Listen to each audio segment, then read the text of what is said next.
This is real trade. This should be official.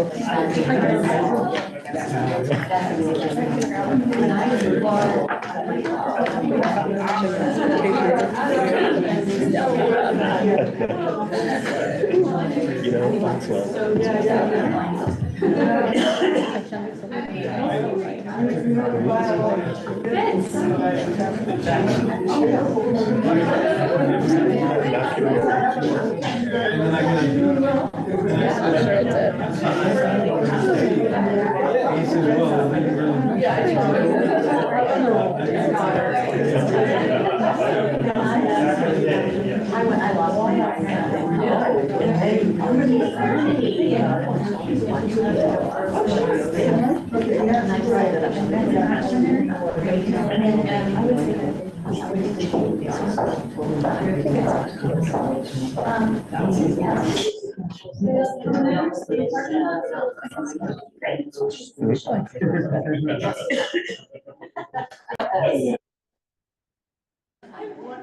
Your work is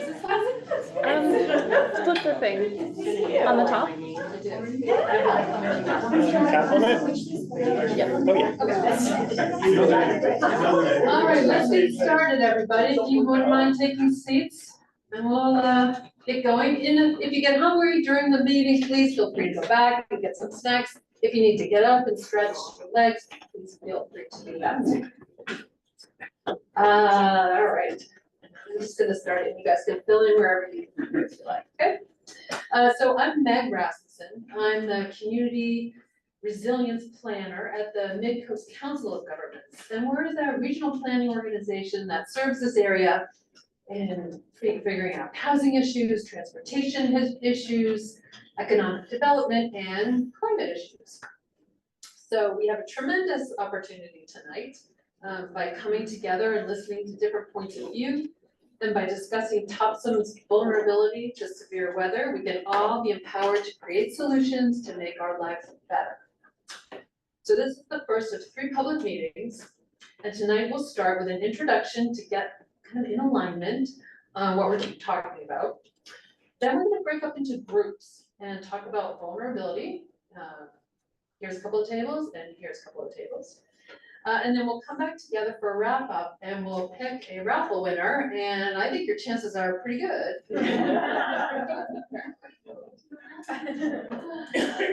All right, so during this little intro, we're going to answer the following 4 burning questions. What is a climate action plan? What are the current impacts and what are we doing about them? And that will be by Sky Salati, who's the Director of Planning for the town of Topsom. We'll be finding out what social vulnerability is, and that will be by Jessica Brunicini, who's the Director of Coastal Training Programs at the Wells National Estuarian Reserve. We'll find out what is an infrastructure vulnerability assessment, and that will be by Julia Main, Project Manager from FB Environmental, who is our consultant on the project. You can also talk to any of the Energy Committee members. Please raise your hands. And they have information here, and they also have some information up here. If you, during the meeting, you'd like to take a look and talk to them, please feel free to do that too. So, what is the climate action plan? Well, this is the goal, is to have a clear, actionable plan to reduce the risks and adapt to changing climate. And the benefits are many. Obviously, it reduces the risk of harm. It fosters community engagement. It enhances economic vitality. And it saves money. And I will tell you 2 statistics, or 2. One is it costs less to plan than it does to react in an emergency. It's money well spent to plan. And then also, the National Institute of Building Sciences, found that every $1 spent on disaster prevention saves $6 in future disaster costs. And that includes things like flood defenses, making buildings fire resistant, improving drainage systems to manage stormwater, for example. So, just to put tonight's meeting into context, this is part of the climate action planning process. Up at the top, you see 5 steps that go into planning for climate action. So the first one, which happened in the winter, over the winter, was to get community priorities, ideas, and visions. And to do that, the Energy Committee has done surveys, they've done tabling, and I really want to acknowledge and thank everybody who's provided input along those lines for those surveys. It's invaluable information. We really, really appreciate that, and you know, we may be able to talk about some of that coming up. So tonight, we're doing vulnerability assessments. Let's keep on going on this. There will also be a greenhouse gas inventory. We'll be providing fact sheets on that, and that will be conducted. And all that will be followed by a preliminary climate action plan. We'll have another workshop where we can, you know, toss out ideas, you can bus ideas, you know, data priorities, and kind of form the plan together. Then we'll take that back, finalize it, and then come back and present what we think is a pretty close climate action plan. But any other ideas or thoughts, you know, could be incorporated at that point before we finalize it. And there will be another workshop for that, and that will be over the winter. So tonight, it's really an opportunity to share hopes and ideas. Your input is really critical in shaping the plan, and we want to hear your experiences, thoughts, concerns, and suggestions. And your input will be used to ground truth information. Like, you know, we have information. You guys live and work here. You know it better than anybody. So ground truthing, that information is one of the key things, but also hearing your thoughts helps ensure that community needs and priorities are addressed, because this is for TOPSO. And it will help identify key areas for future climate actions.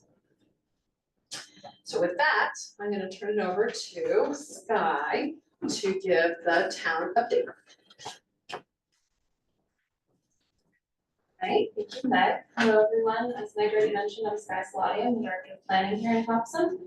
And we just thought it was a good idea to let you guys know that, yes, we're looking to do this climate action plan. We want to try to prepare ourselves for the future. We are already reacting to climate impacts in town. So I've just put together some of those things. Currently, a big project that we're working on is addressing erosion and undercutting on the Pleasant Point Road, which is at a low-lying elevation along the Androscoggin River. So during king tides and high rainfall events, the water will go over it. That's what that photo is of. So we're working with a consultant right now to figure out what we can do about that and the priorities that we need to take for that project. Another project that we're working on is replacing a culvert on Tedford Road.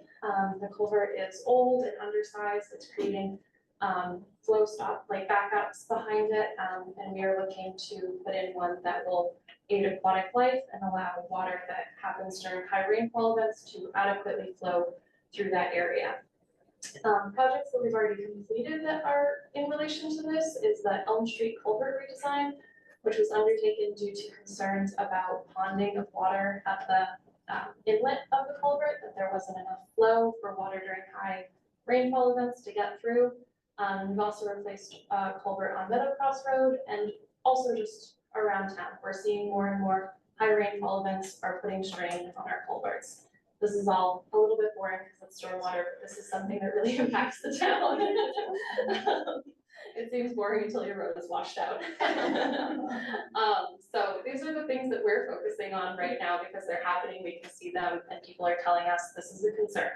Other areas that we know are a concern that we've heard from citizens is that there's rising groundwater in the Ivanhoe Drive neighborhood, and there's rising groundwater in the Bay Park neighborhood. We have not taken steps to address these yet. We're trying to figure out what the best solutions might be or what the town's responsibility and role in that is. But we do listen when our citizens bring concerns to us, and we are aware that the changing climate is influencing the way that we handle these issues. So that's kind of just a 3,000-foot overview of what we are doing as a town right now. It's a lot of stormwater, and with this plan, we may be reacting to things differently in the future, but we're trying to look forward and see what the next steps are. So I'm going to pass it over to Julia Main to give you an idea of what work she's doing with our infrastructure vulnerability assessment, which ties very directly into what I just was talking about. Thanks, Sky. Yeah, so as Sky said, this is all very tied together. And so the vulnerability assessments that both Jessica and I are working on are just, one component of this overall climate action planning process. And the real purpose of the vulnerability assessments is to understand how, or particularly the infrastructure vulnerability assessment, is to understand how climate impacts are impacting your community now, and how they might impact your community in the future. And so I'm gonna spend some more time talking about the specifics of the infrastructure vulnerability assessment when we break out into our conversations. But before we do that, I just wanted to go over a couple of sort of key terms that we're going to be talking about a lot today. And so many of you have probably heard these before and have some sense of them, but just so we're all on the same page. When we talk about vulnerability, we're talking about the degree to which built, social, and natural systems are impacted by climate hazards. So those are things like flooding, sea level rise, drought, heat waves. And then resilience is the ability to prepare for, respond to, and recover from disruptive events. So that might be something like a storm or a heat wave, and also from changing conditions. So something long-term like sea level rise. And then adaptation is when we take actions to improve our resilience or to prepare for climate impacts, or adjust our current conditions or behaviors. So we'll be talking about a lot of those things today, as we talk in our different groups. And so this side of the room, we're going to be talking about the infrastructure vulnerability assessment, and this side of the room is going to be talking with Jessica about the social vulnerability assessment. So with that, I'll turn to Jessica.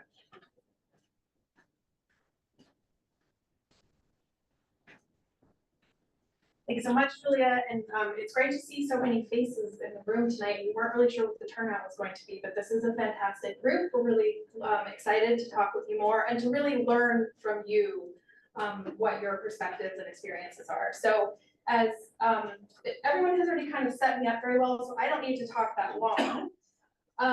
But as Julia was saying, she's more focused on kind of the physical or the built environment. And what I am focused on is the people. So I am a social scientist, and I tend to focus on things like social vulnerability. So up here you can see that that relates to certain conditions or circumstances that affect an individual or community's capacity to, kind of similar to those other definitions, to anticipate, confront, repair, and recover from the effects of a stressor or shock, including climate change impacts and disasters. So I know that based on the survey results, I know that a lot of people are already thinking about some of these conditions or these circumstances that make some of our neighbors and our friends and our family more vulnerable than others. But I'm just curious, can a couple of people tell me what they might think some of those certain conditions or circumstances are? What might make some people more vulnerable than others? I'm getting you warmed up before the interactive activities. Yes. People living on rural dirt roads, near streams, older people, handicapped people. Yes. Low-income people who can't afford to fix their roof if it gets damaged by a tree falling on it. Yes, perfect examples. Thank you so much. I think you answered for everyone, and I bet everyone's really relieved. So I'm gonna dig more into this at the tables over here. One of the things that I did was to look at some census data. I took a look at the quantitative information. I looked at your survey responses, and now, as Meg said, I really want to ground truth that information to make sure that it really fits with what you are experiencing and what your perspectives are. And so I think with that, I'm passing it back to Meg. Yeah, okay. All right, now, you're pretty nicely divided, but what I would say is, if people in this side of the room, come up and fill in some of these chairs, because we are breaking now into groups. This is the groups that are gonna discuss social vulnerability. They're breakout groups, right, over here. Infrastructure vulnerability over here, so you all come over here and fill in these seats. No, this is yours, it's at one table. Yes, thank you for, yeah, we'll do a swap. We're gonna swap in the middle, so you'll swap from this side of the room to that side of the room, and that side of the room will swap to this side. So everyone will get a chance here. Yeah. So we're gonna do this for, let's see, about half an hour. So that's a nice amount of time, okay? So I'm just gonna turn it over to Julia and Jessica to go for it. And how long do you have? We have until quarter past. And I'll give you a 5 minutes, 1 or 5 minutes. Perfect. That'd be great, thanks.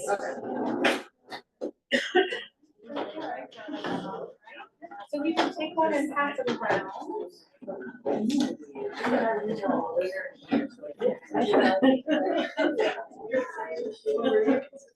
So, I'm gonna swap the both tables at once. So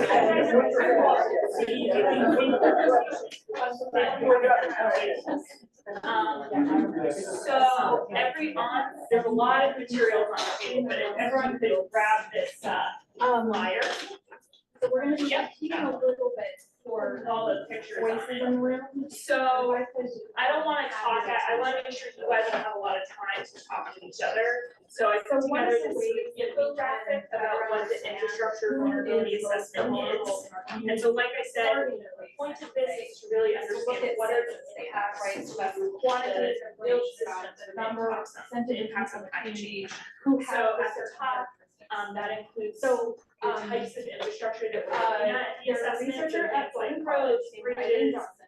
utilities, power And systems, I figured some things people like might that. know. And then also the who climate has worked impacts with or Jeremy climate Bell hazards that we're looking at, to so develop things this like main social rainfall, vulnerability sea level rise, And what this index flooding, is, erosion, it, heat waves. it So we're covers looking at all of 17 the different impacts on the infrastructure indicators toxins. or characteristics. So of the way that we're doing that is we started with what we call a desktop Exactly like analysis. you'll probably. And so that's basically what it sounds like. This is our computers, and we do a bunch of research. So what I We have look at a bunch done of data, under we the make a data, bunch of maps, and and I that gives us compiled some all of the sense information. of, what the right-hand side, you'll here. see those numbers.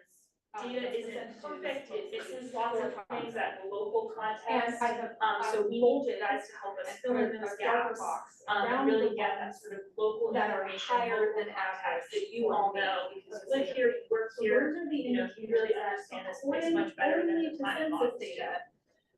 which makes So, us more vulnerable. how we're gonna You do can that, see if that you flip those to the are back of that sheet, People who are self-employed, there are some because they might not have necessarily. and this is really just meant to kind of guide your conversations. You guys can really talk about whatever you want. But I just put this together to kind of give you something to start with. When we think again So about January, the big map that's on your table, this is showing flooding minorities vulnerability and BIPOC populations, So these are light blue areas, not showing areas that are vulnerable to flooding. and people who have no. So these are blue areas, that's the light blue areas is showing places that are vulnerable to flooding or extreme storms.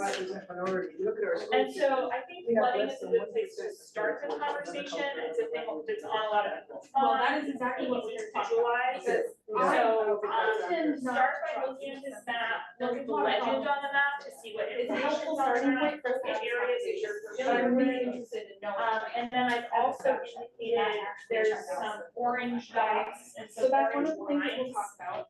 If you put on the map, and that's showing roads and bridges that are vulnerable to flooding.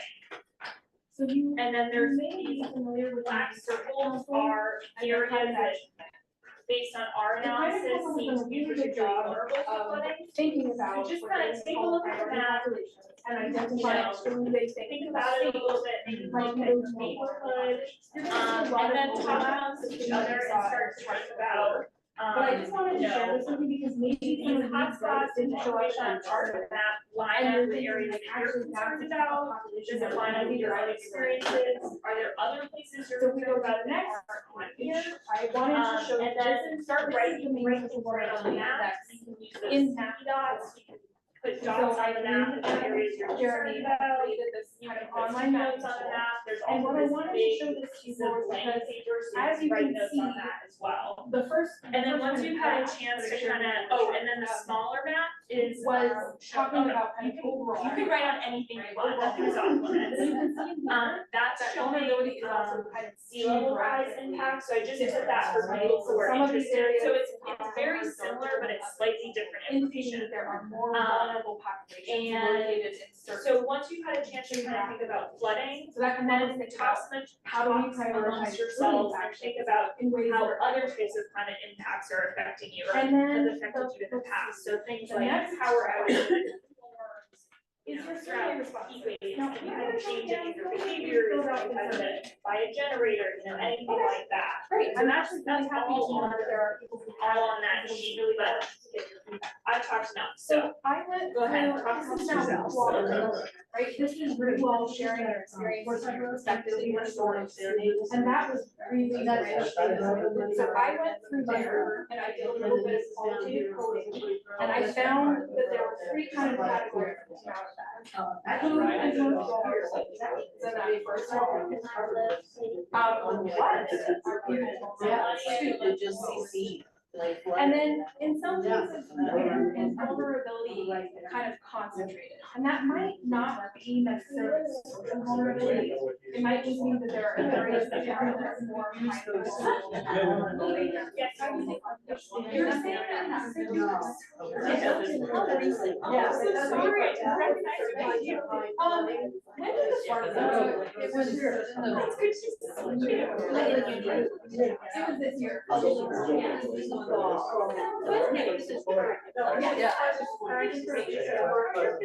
So, you know, I think in some ways we have some overlap with that very whole area, graph that I showed you.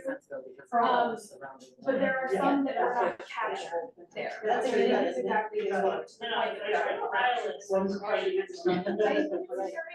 I also, I love qualitative data, I think it's really rich and also really important. So here are some of the things that your friends may share through that survey. Talking, providing us a little bit more context. And so the thing that we will spend the next 20 or so minutes doing is best if you have these conversations. But on the last page, there are 5 questions. And we've got about 1 minute, so you've got about 4 minutes for each question. It's okay to move it.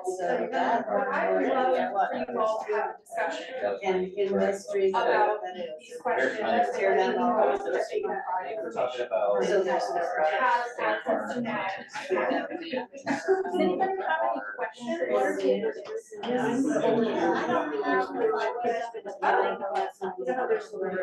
And we're on that side. Well, there's a little rise. I'm zero, I'm under nothing, but I can read the comments. And So I should say, I apologize, This is the Lisbon Road here. And this is the story. Okay. Maybe there's one like that. I'll double check. You are welcome to take notes, as long as you don't mind something goes back to me. For the next. So. But it's done. You will have, you will have helped to populate through this. Is that kind of thing? So if you want to say try something. I want to have discussion. Everybody should talk about it. And I love that there's some discussion happening, so feel free to never really say your name if you want to start sharing. Family members.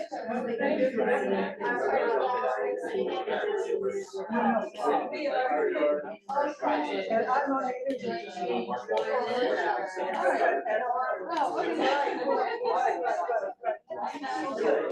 join us, please. We can do another presentation. Matt Nixon. Over there.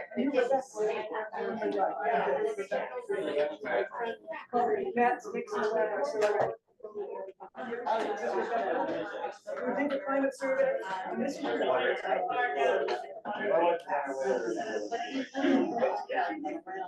yeah. We'll listen. They actually built up some. I know.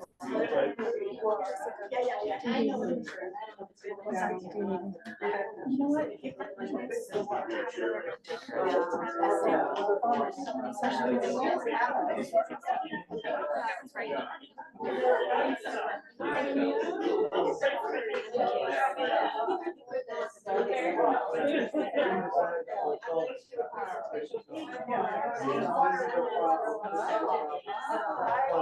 I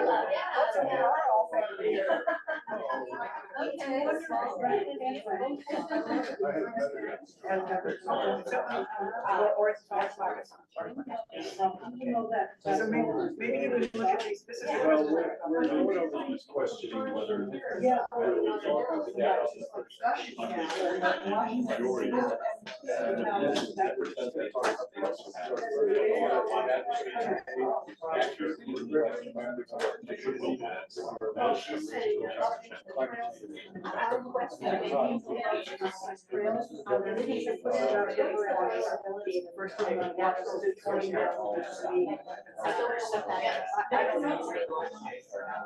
And I think it's already.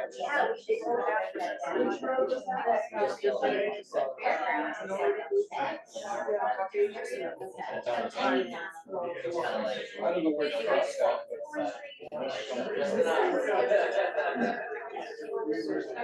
That's a word. Yeah. Any other questions? Yeah, not the elbow. That's the key. The dirt road, you're talking about the best cross. Oh, and then I said,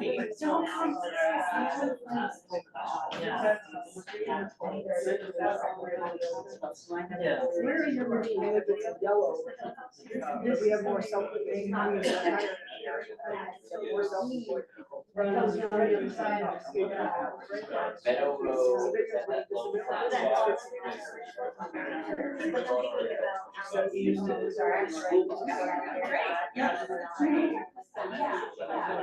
There around, but they would always have to send a separate bus. Because that would be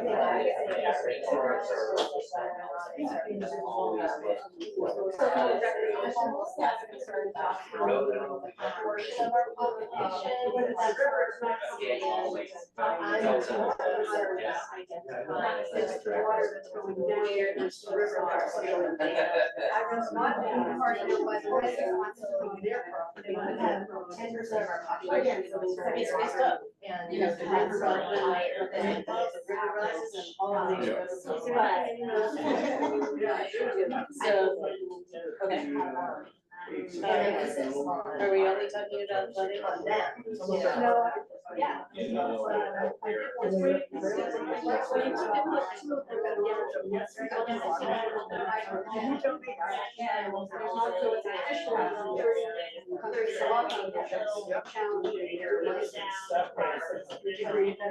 Or is the second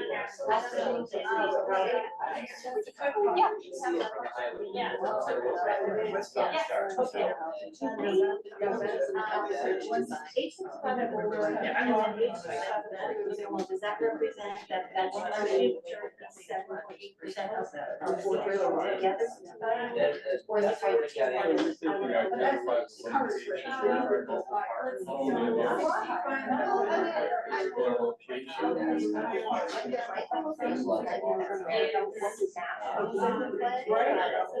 so we don't know if this is a subset of this, or is it? I do not. I'm less concerned about it. But I know there's issues about it.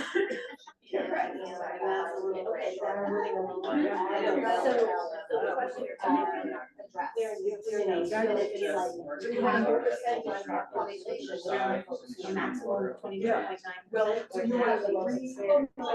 Right. So where are they? Where are they? How are they communicating? Yeah, we make it higher. You make it higher than that? Okay. So we wonder if they were Yeah, Well, and you know, the river landing trail. trying to. Down across the right trust. Like, you know.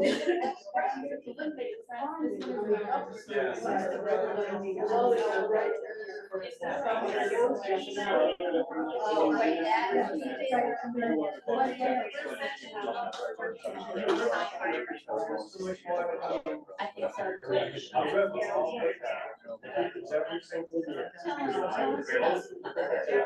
Well, they're conservation, and then a lot of people, every single sentence, they don't want to do it, but I know that's on 68, and I know it's, you know, it's That's an interesting.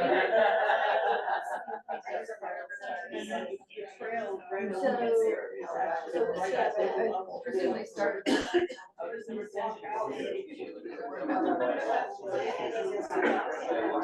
Anybody else? Oh, yeah. I hear that there's a lot of.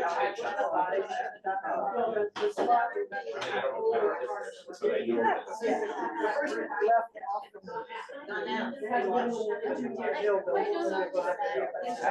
They also. That's yours. Recreational spaces. Yes, and I and all of it. They're stuck in the water. How about invasive artists? There's a lot of invasive yeah, that's where we all live. And that whole river is just rising, the banks, the trees are just taking over with all of the vines. Those trees are struggling, they're going in the drain, the whole path's going in the drain. And honestly, I think it's that field survey, responsibility survey, their property, so I try to go with that. So it's trying to get where there's no way to bridge,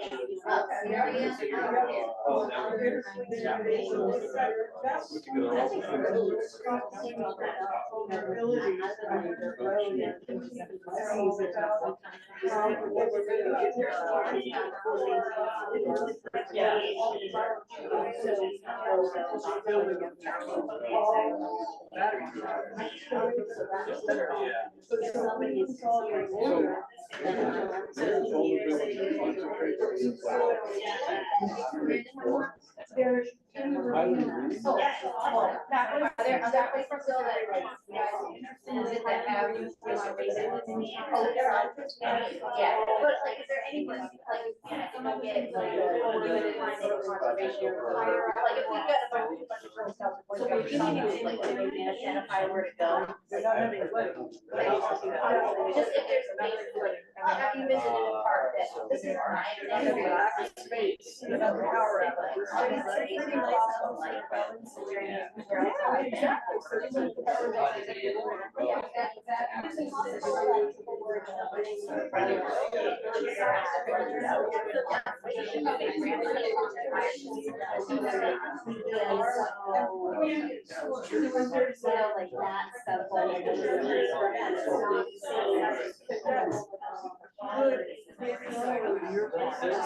These are the wealthiest retirees, so that that kind of works against the fact that they're old and they're gonna live longer because they're gonna It's get actually, I don't think Can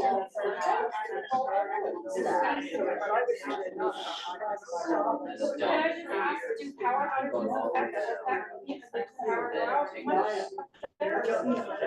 Yeah.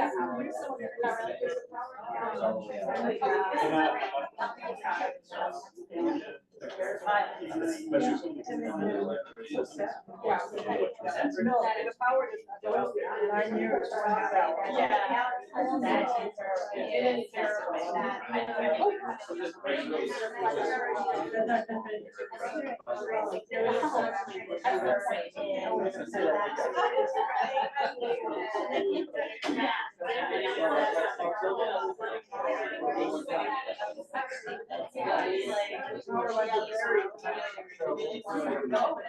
That's what I'm looking at.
This year.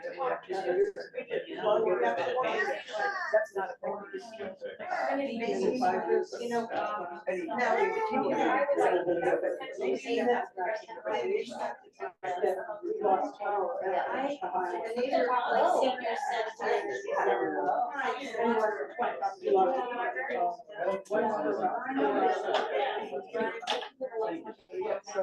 Yeah, but one time, anybody's either specific aspects that are today, just since we go over it. I have a trailer. It's hard.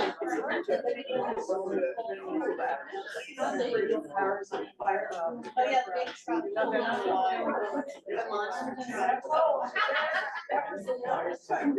Oh, yeah. Underground.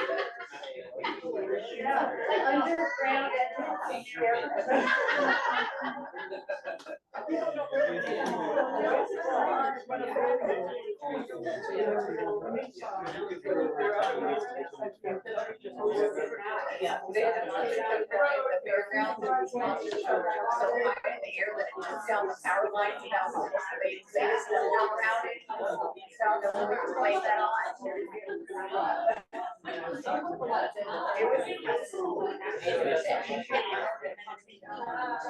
Just this road, this slow road.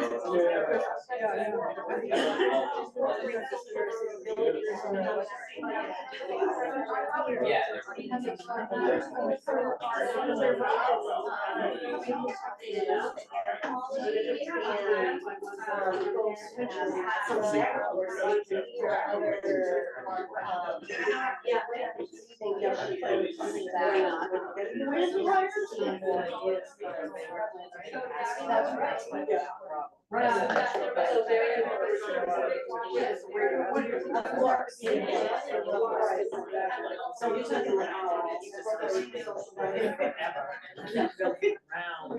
No, they were.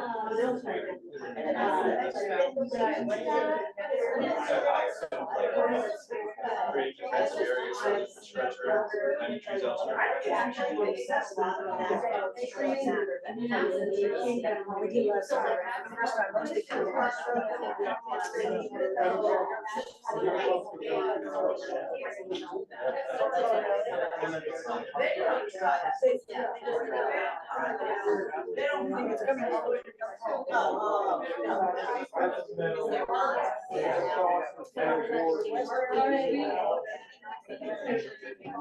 We have about 5 more minutes, 5 more minutes. You can't get nervous about something.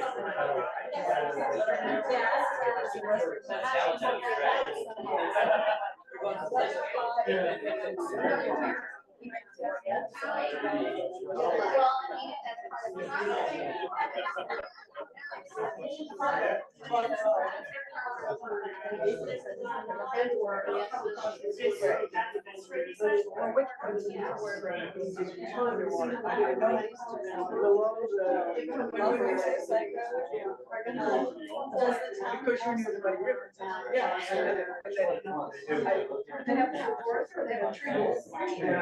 Yeah. Also,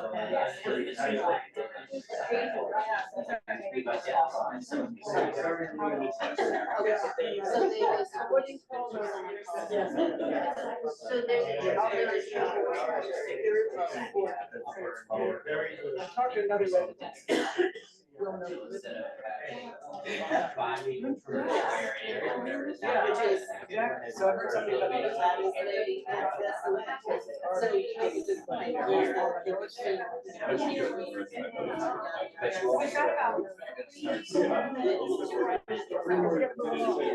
can pass it, like if there's a remaining question that you think is most important, focus on that.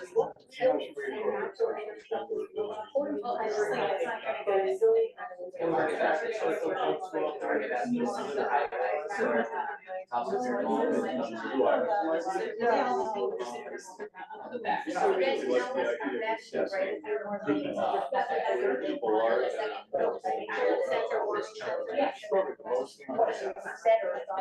This one is. States that something, how it works. You can get that information. So there's what's gonna work, no more on that. They control more stuff.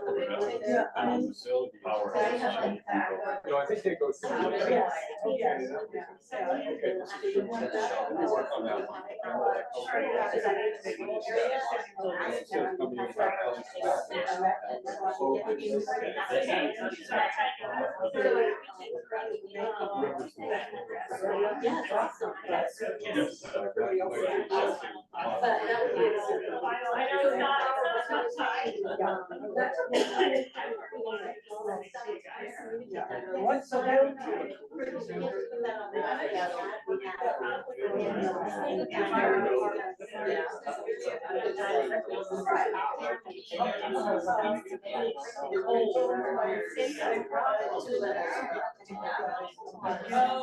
Yeah, somebody in.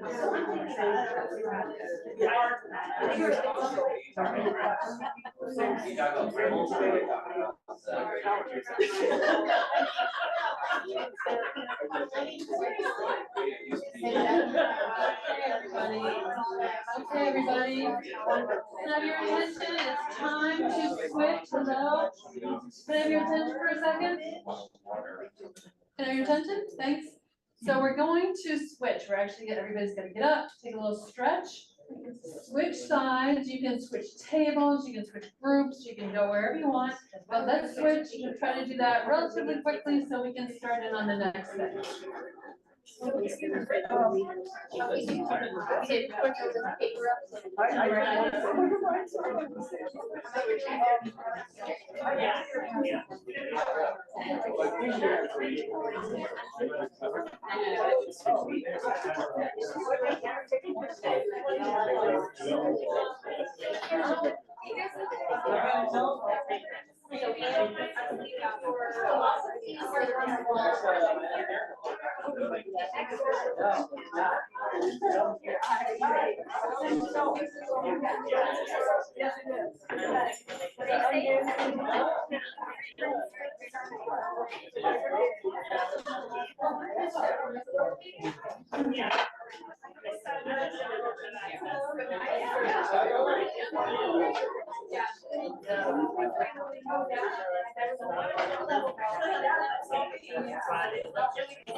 So it's happening.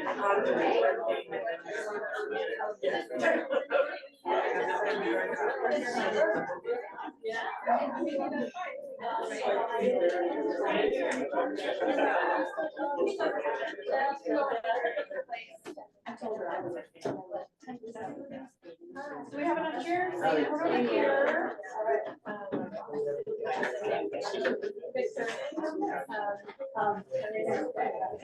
So those two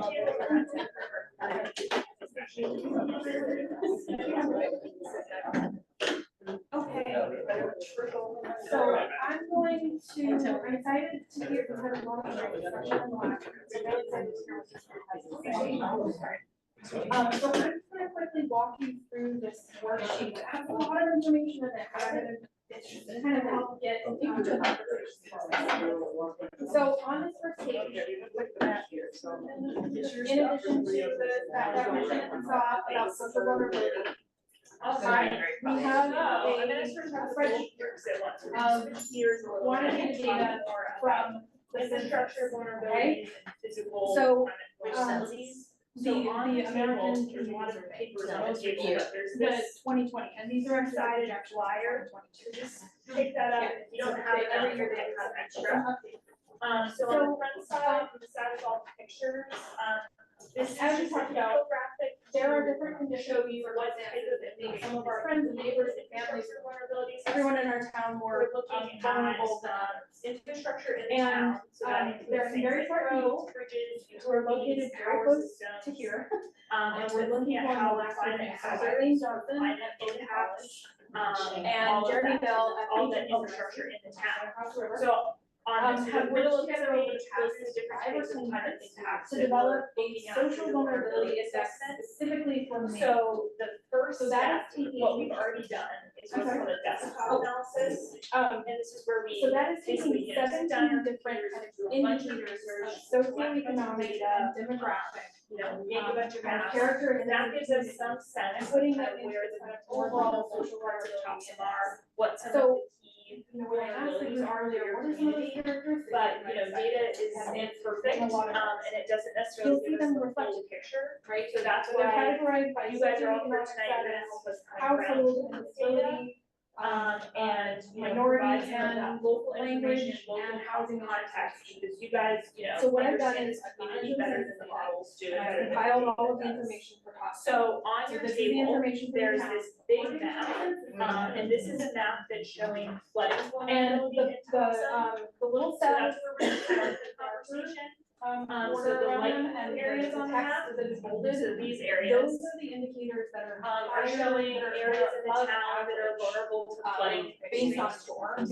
So that's storms that we saw this past winter, These these are really the last areas couple where of winters. There's also a Since the data smaller map, Topsom is more that's just like a regular page size. So And that's I'm showing curious some just off the information bat, about sea level rise. if there is So any it's very similar information, but they're slightly different, so that's just, if you're interested in understanding more So we've about got sea level rise, self-employed, there's that map as well. because there might not be. So what we're gonna do, Or is non-declared flip employment to to that that this flyer, or sheet. Disability, There's just some sort of guiding and kind of questions for imagine you. the climate So impact. you guys can really, more. this is just meant to guide you, you don't have to follow this exactly.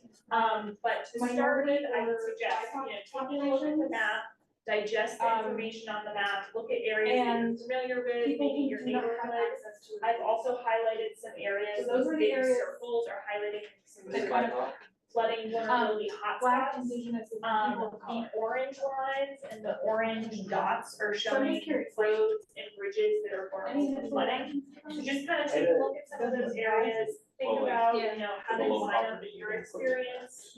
Are there other areas you're particularly concerned about, right, for flooding? Yes, Yeah. this is So above once you've kind had a of chance to above kind of think average. about flooding a little bit, and talk about it with each other, and take a step back and think about some other types of climate impacts are affecting you, so things like power outages, heat waves, drought, there's a list on here, and so, you know, has that changed over time for you? Really good question. I actually don't know if public transportation is gonna be. So yeah, that's a lot of information, so Yeah. don't force it, discuss, People wanna get and on let me know if the you have questions. Yeah. But they don't have their own vehicle, so I just wondered if that. Oh, and sorry, the one thing I forgot to say is you can write on the map, you can write on this big piece of paper, so if you can document your thoughts, for us, so we have that information, that would be great, so yeah, feel free to write on anything, use the sticky notes, use the And sticky they dots. like, you know, people like their, you know, so it's Yeah. definitely part of that conversation. Yeah. Different. Yeah, where so- like so they have have transportation options. Not necessarily, they're Not always necessarily really a flooding. flexible. Right, Yeah. yeah, right, yes. So this is. The round table. Yes, so I'm not sure. Sorry.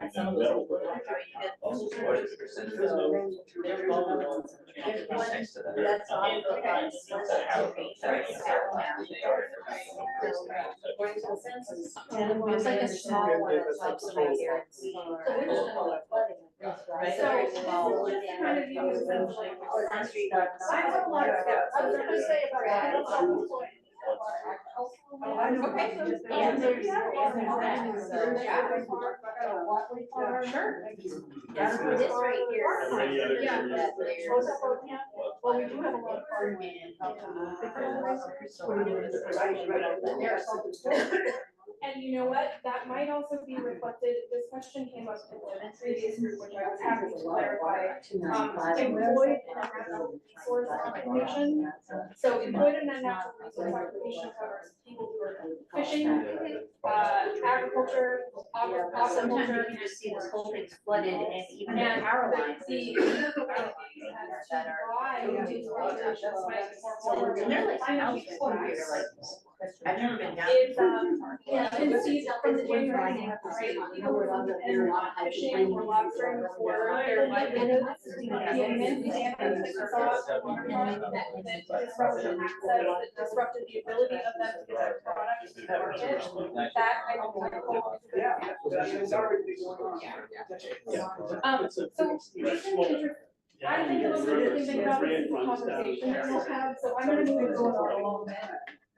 On the second page, I just wanted to include this acknowledge that the Maine Climate Council, which is putting together an updated version of the state climate action plan, has done a very good job at incorporating social vulnerability in the sense they have identified what they call priority populations, or people that they are acknowledging might be more vulnerable to the environment. I wanted to include this because you will probably notice that some of these categories are not included in the kind of spreadsheet that I included on the first page. So there might be other populations that are here in top that resonate with this here that we're not including. Can I ask a question on that? Yeah.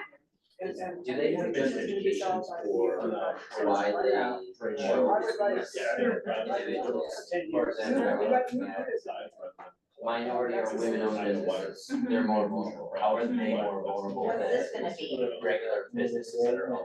Yeah. Why are they singled out? Oh, I have several ways. I don't go home this way, you know, I go It home. says people with limited English proficiency, including good manners, gender, people transitioning from prison or what is gender? I mean, are they're talking about different genders or are they talking about? What's this project gonna Oh, It's just a single word that I don't know what that means. That's a great question. And I won't be able to answer that. And what I will say is that I know that in this process, kind of looking at the other and then there's a whole committee, equity subcommittee that I think had a Is it nine? conversation and it talks about organization to further kind of satisfy. I Is mean, it like the side of the road that's all there is a brown? whole equity. That or what? Yeah, I've I noticed think that. it's just that they're part of the justification certificate. Yeah, I would say for What are they gonna do down there? They don't necessarily have a standing line of credit, so I think it really just like destroy their business structure.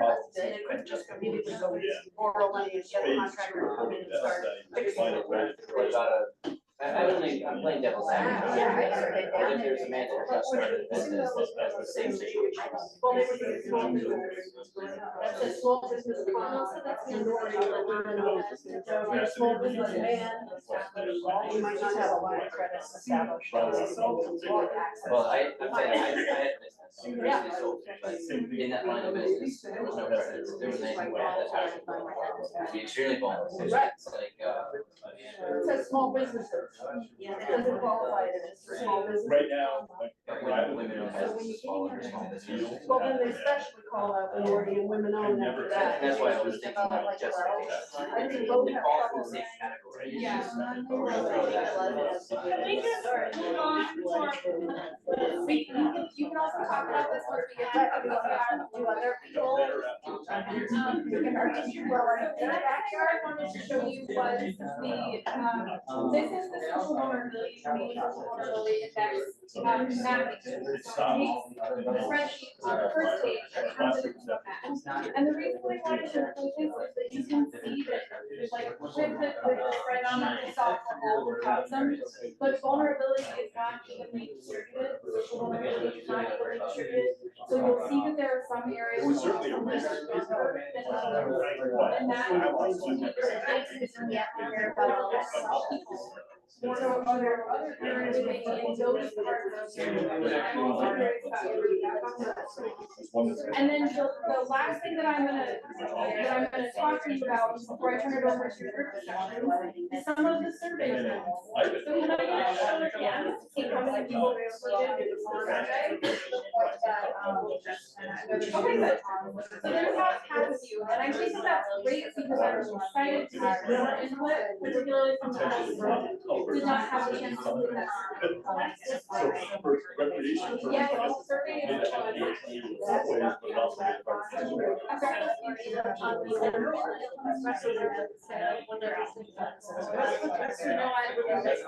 I think, yeah. Yeah, I know, I agree.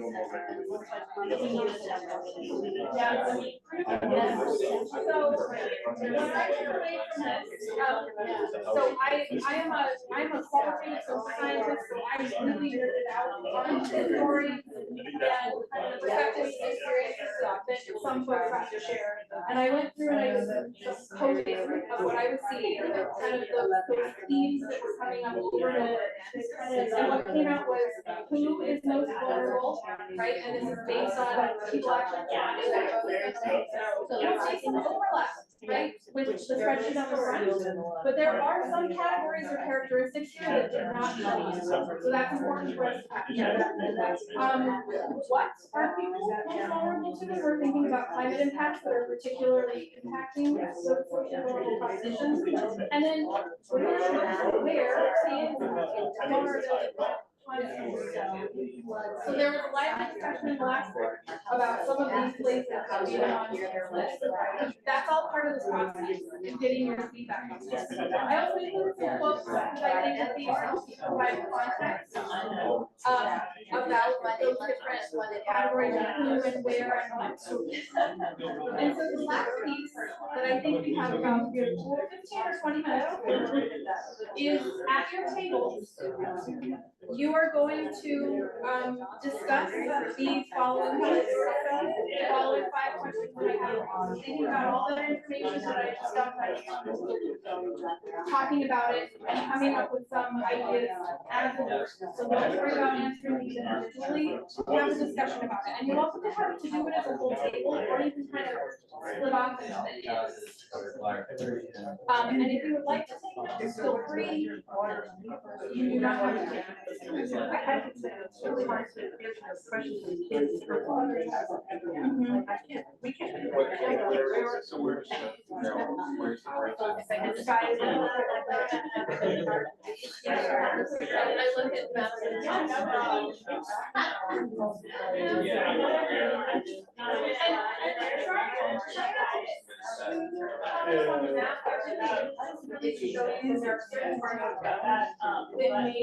Like where there may be conservation. I would love to know what you guys care. There is an island.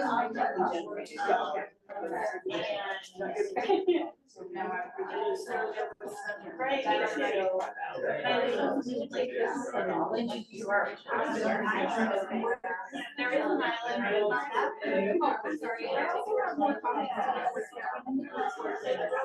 Anybody else?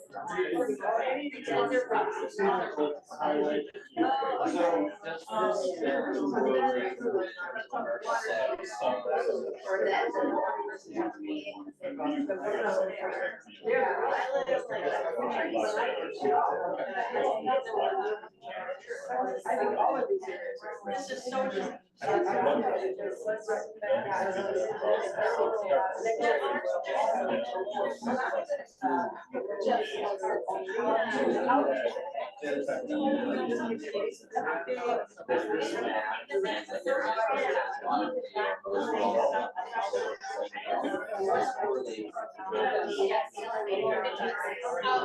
It does, generally speaking, I actually use more updated data. Yeah, so this is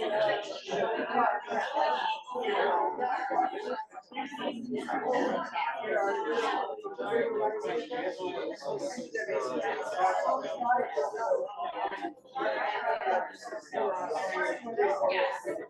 I do think they wish, I just wish they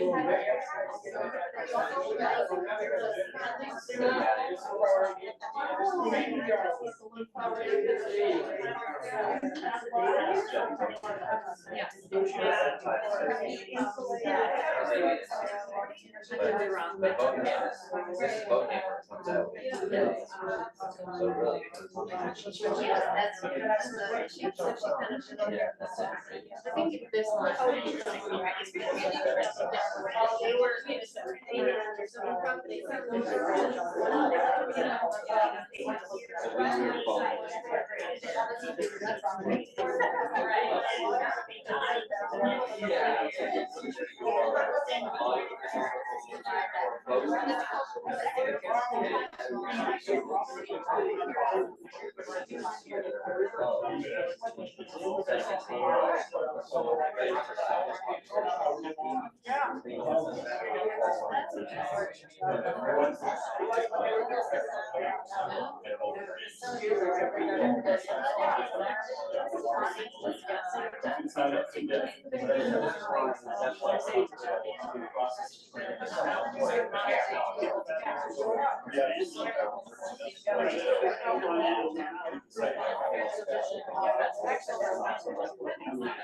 But also.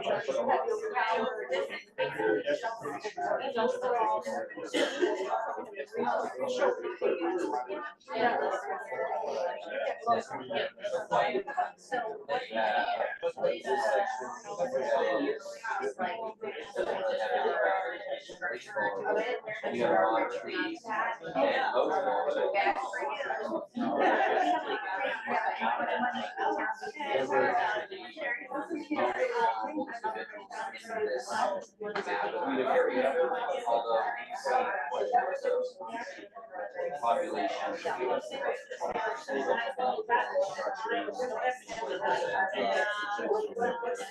so there's somewhere in here. Are they steady right now, or is it, are they actually like dumping it or just steady? Yep.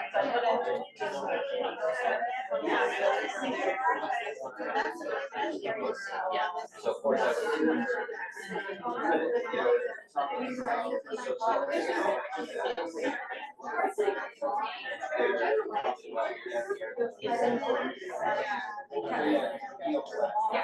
And, you know, this is interesting because they had it's more confusing. It was really just to get like thinking about like where the areas in town, where they're reaching up to, like where they're. I've been out there a while. It's not like a lot, like houses built like. Yeah, it's not like a big. Yeah, they are like. Yeah.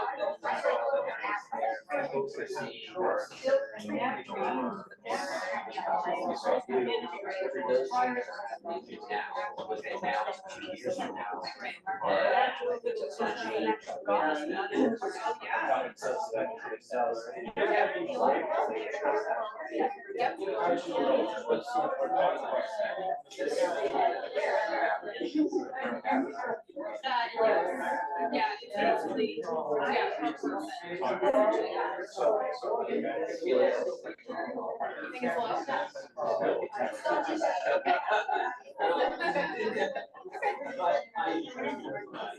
I would not, I just was curious. well,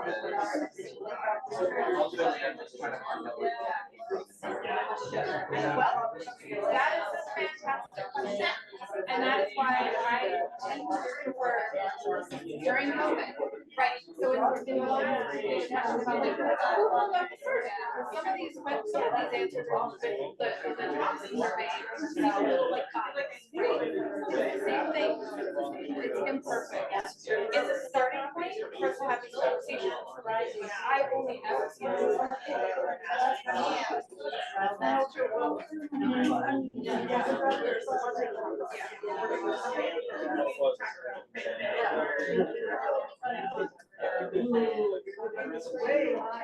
I'm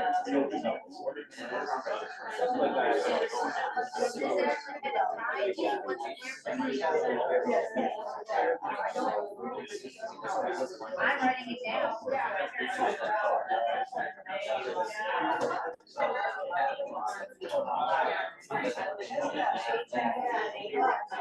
We're not making any more no more.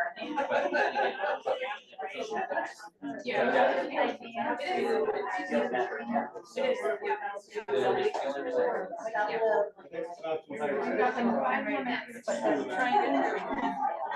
We have about 5 more minutes. 5 more minutes. Not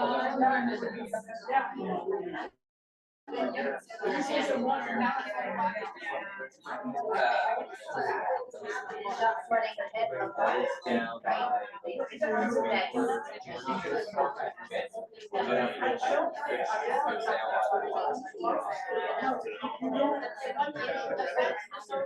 I'm wondering if someone, if this wasn't here, if some of this. That's what I'm writing down.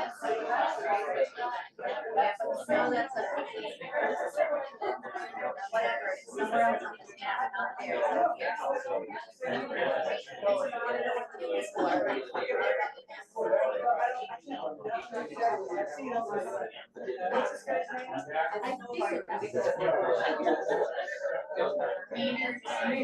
They only had like 8 nurses. What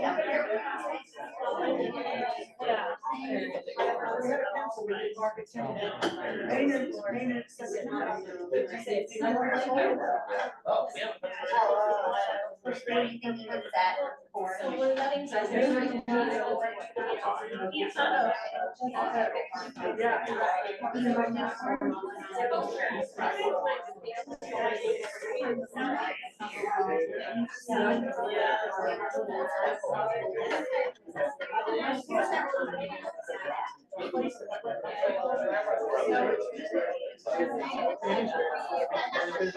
There's no shoulder in like 45 into 80.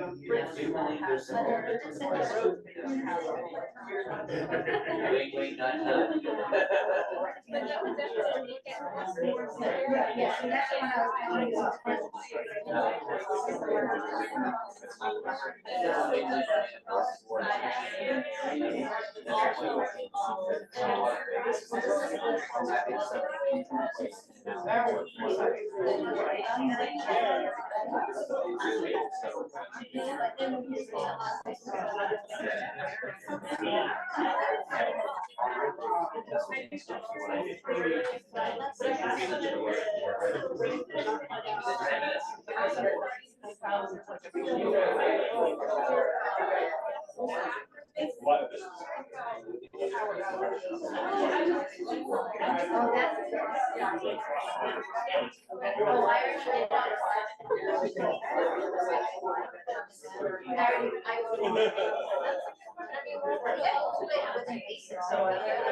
You know, they full resource that isn't that, like, it's really not, I mean, I know like this is probably takes the branches, like, be honest, take the branches away. It's just gonna be gone. Yeah. It's like, for real.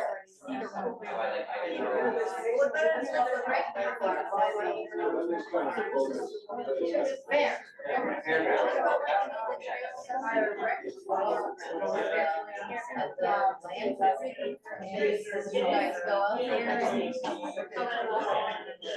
Okay, folks, it's time to wrap up. It's time to wrap up. What other sources? You have extra copies.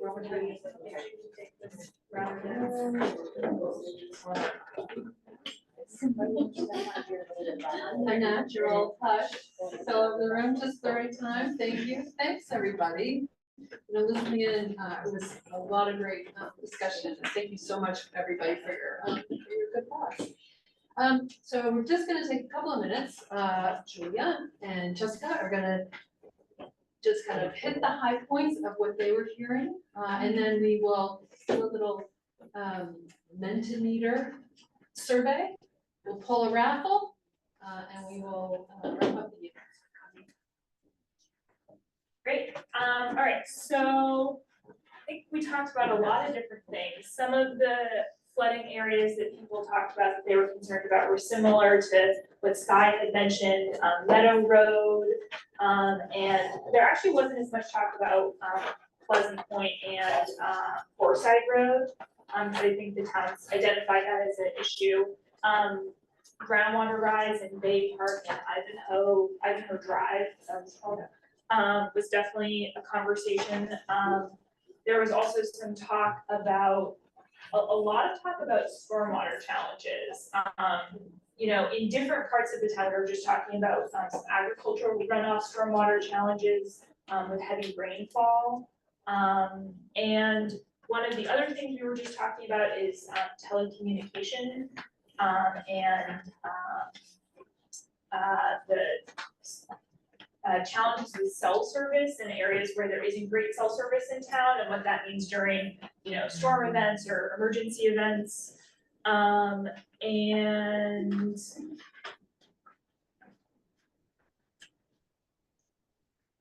there was also some talk about the dam and how changes to the fish passage at the dam could affect flooding in the town and affect the river.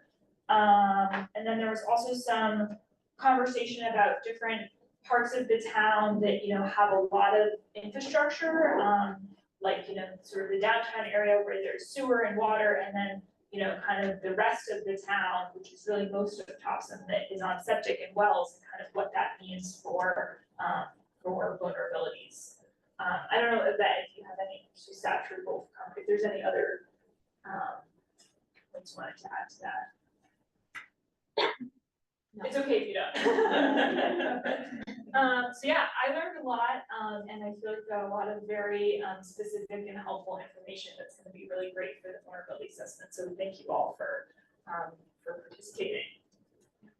Yeah, that was really interesting to hear your conversations and to also reflect on kind of the nature of providing data to you all in a space like this, where we're expecting you to kind of like understand and crunch the numbers and make sense of it with us. So I really appreciate, at least with my group, sticking with me through a lot of data, right, being thrown at you.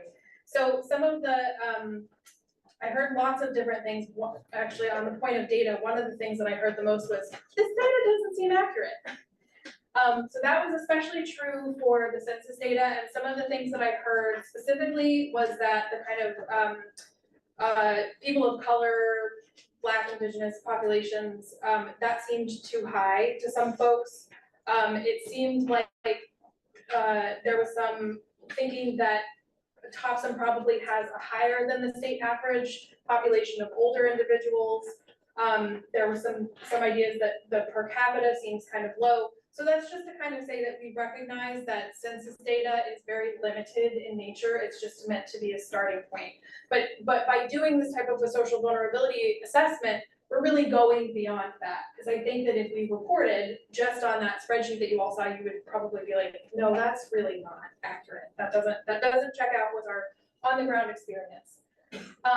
One of the things that I really appreciated hearing in one of the groups was that someone was kind of less concerned about knowing the percentages of people that might be low income or that might be older, and they were more concerned about actually identifying where those populations are living. It's not necessarily about, you know, maybe we have 1,000 people in town who are living kind of under the poverty line, but it's really where are those populations living and can we emphasize resilience actions in those places.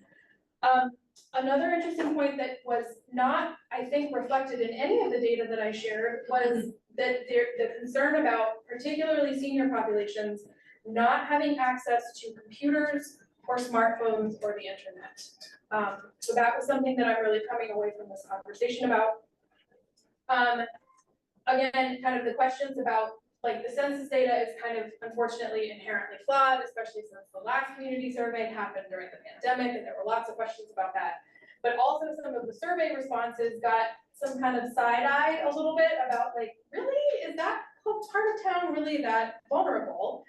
Which raised the question of, you know, who completed the survey. So kind of again, thinking about bias and thinking this is why we are having these conversations so that we can bring in more voices. And to that point, somebody, I think one of the groups raised this question about how do we get more people to come to this? How do we make sure that we have a broader representation of our community? What are the ways that we can kind of adapt this process to go to people instead of expecting them to come to us? So that will help to inform kind of my next steps with the social vulnerability assessment. And then I think that the last thing that I want to say is I did hear a lot of people talking about their own personal experiences with flooding, particularly in the last year. So someone was saying that they have been flooded 5 times in the last year, whereas, you know, I think the 10 or so years before that, it only happened once. Someone talking about their kind of like a longer term history with flooding in the region. And those types of experiences are really important for us to kind of capture and incorporate in this process. So thank you all so much for sharing all of that important input and knowledge. Thanks. Okay, now we're gonna do a little real-time survey. Who's heard of Mentimeter? Well, what you do, we're gonna try this for the group. You get out your smartphone. We'll go step by step. And you take a picture of that QR code. Oh. My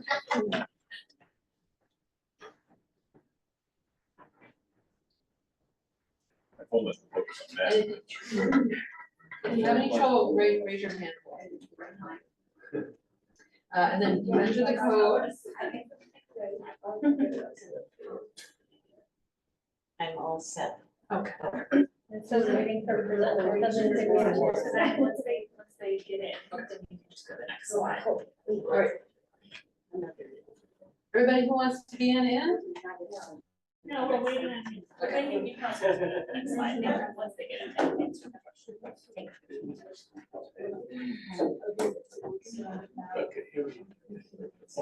Does anybody not have a phone that they would like to use mine?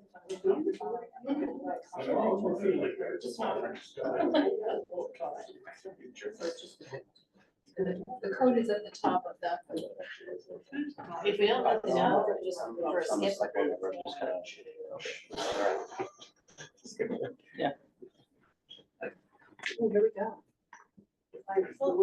Live results. Hard to remember.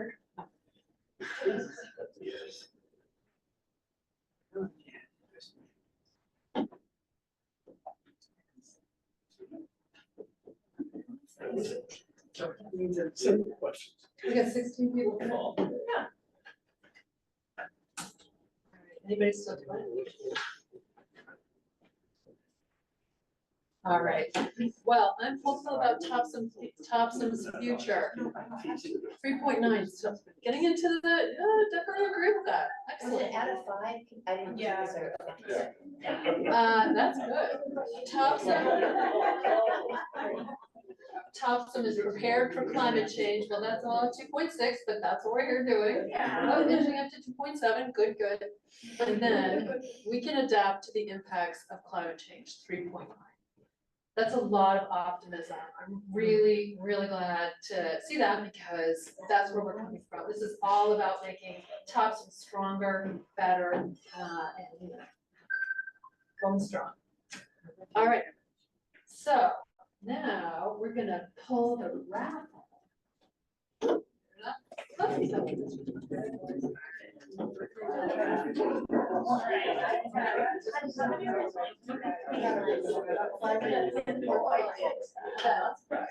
many were you? 3. Okay. So the first one is 066011.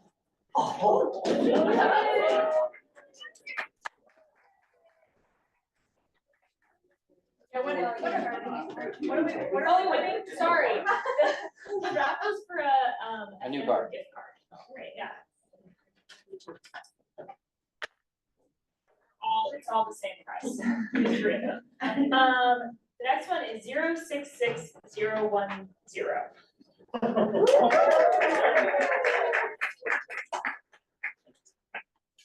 She is the one person, or no, you're not the only person I know in here, but it wasn't ranked. The next one is 066003. Oh, lovely.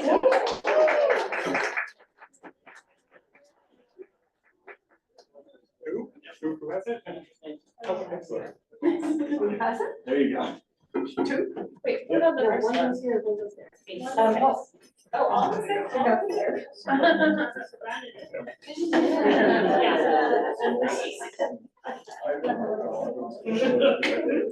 All right, and final, next steps and upcoming events. So, completing the vulnerability assessments, completing the greenhouse gas inventory this fall. We'll have another workshop in October to take a look at climate action planning, actual actions to take. A final workshop to finalize that climate action plan in the winter. And I just want to plug in, the energy committee meets every 4th Tuesday of the month. It's 4:30. at 4:30. Zoom or in person? Zoom or in person. I would love to have another member join us. Yeah, it's a fun, great group, so please, please join that group. All right, well, thank you very much for coming, really.